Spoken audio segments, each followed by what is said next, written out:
del ruido de cañones y metrallas, surge una historia popular. Una joven que apodaban Juanacayo, ser valiente a no dudar. Siempre al frente de la tropa se encontraba, peleando como cualquier cual. En campaña, en un pelón se le escapaba, sin piedad se lo tronaba con su enorme pistolón. Era el coco de todos los federales y los mismos generales tenían pavor. Ábranle que ahí viene Juanacayo, va gritando en su caballo, ¡viva la revolución! Para los que son calumniadores, para todos los traidores, trae bien puesto el corazón. This body of work of the Soldaderas is very important in the history of Mexico.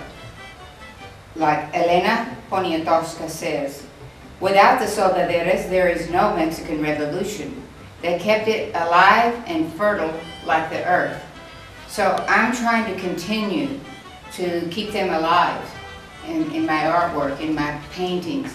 I've used a lot of images from these photographs. This book has been very helpful.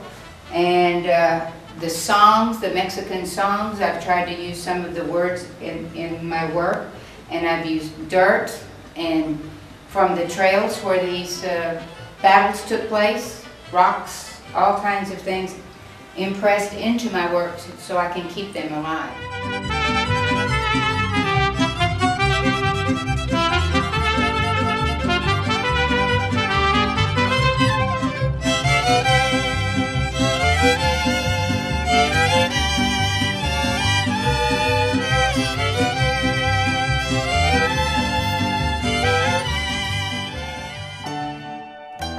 Sometimes I think my work looks like walls. They're very old walls, and part of the history and the words are encrusted in them.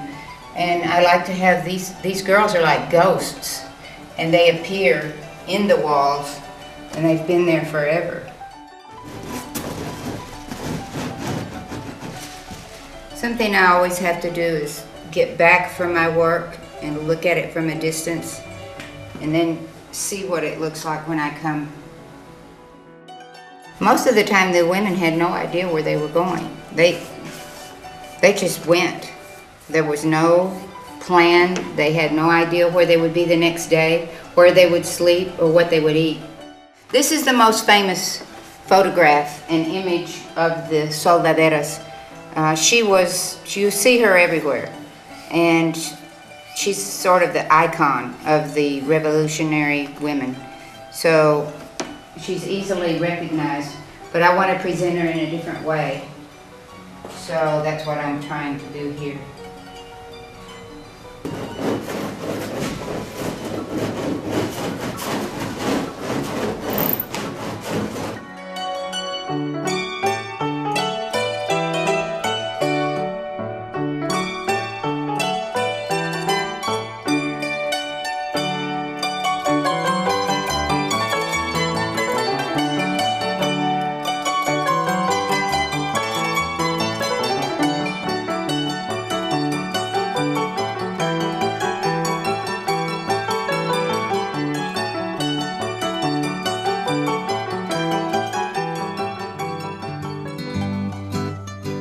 At this time, I'm going to embellish the painting and make a dedication.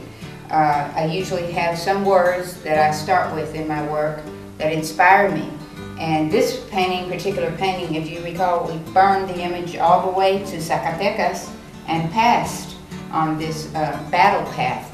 And I'm going to dedicate this particular painting to General Felipe Angeles.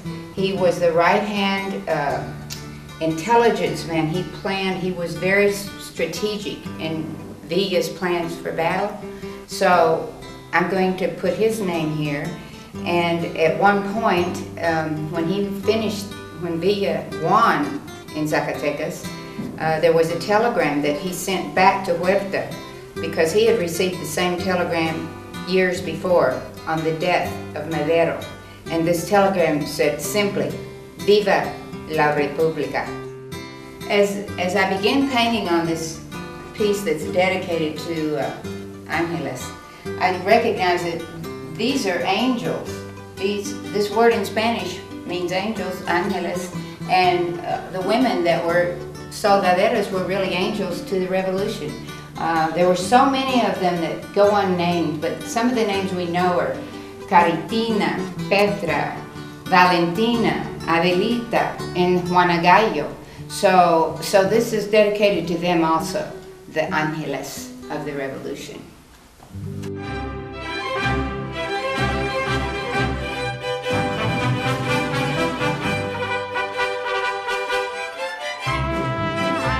I'm using mainly sepia tones in this body of work because all my references, all the resource and all the research I've been doing for months, almost a year, all the photographs that I receive are all done in sepia, black and white, because there was no color film in those days. So I keep reverting back to these colors.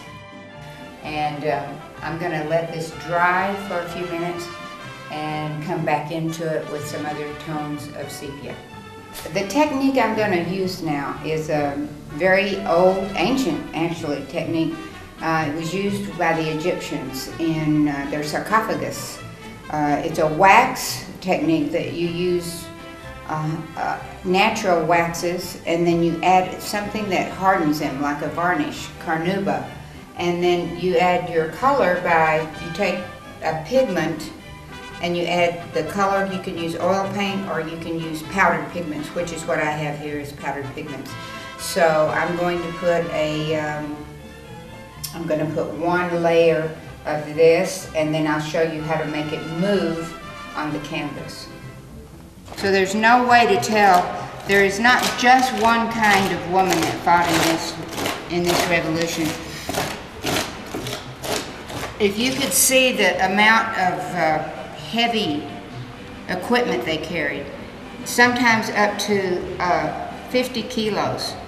They carried pots and pans, babies, matates, the corn grinders.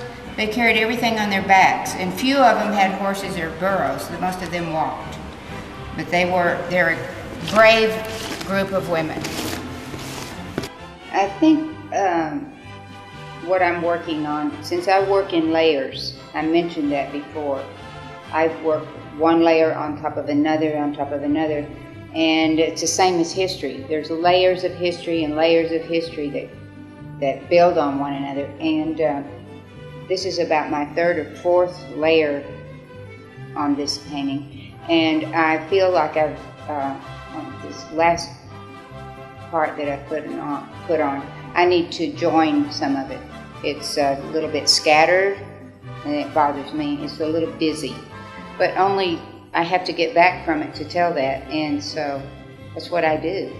That's what my job is, to make them work, and so I will join these things together and go on to the next layer. That's my job.